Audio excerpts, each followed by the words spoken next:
where it's provided under Section 33(1) of the Value Added Tax Act, Cap 15.4 to the Act, that the tax payable under the Act, which is not paid by the date on which it becomes due and payable, bears interest at a rate of 1.25% per month or part of a month for the period during which it remains unpaid. And whereas it provided under Section 33(2) of the Act, that the Minister responsible for Finance may, subject to affirmative resolution of the House of Assembly and by order, alter the rate of interest under the Act.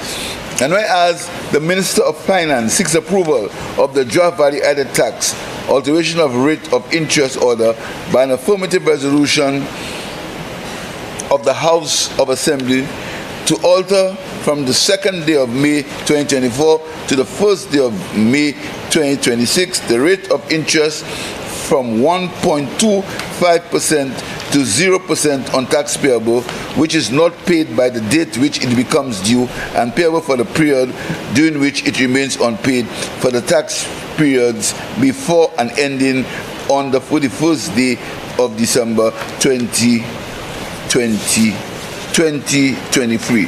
Mr. Speaker, again, to waive the interest on overdue VAT, Mr. Speaker.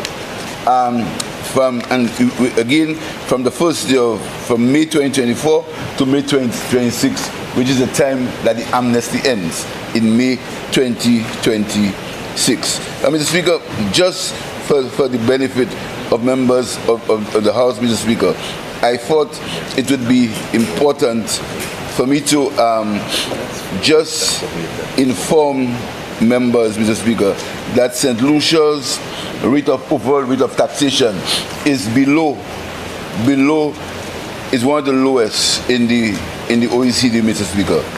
And so even though our average rate of taxation is below most of the OECD, in some countries in the region, St. Lucia's about 20.3% of its revenue comes from tax. In some countries in the region, it's up to 26%, Mr. Speaker. We still are a relatively low tax jurisdiction, Mr. Speaker. And we urge the members of the public to please pay your taxes, because government's revenue comes from two main sources: taxes, Mr. Speaker, and loans. And we know that the government or no one wants to borrow excessively, Mr. Speaker.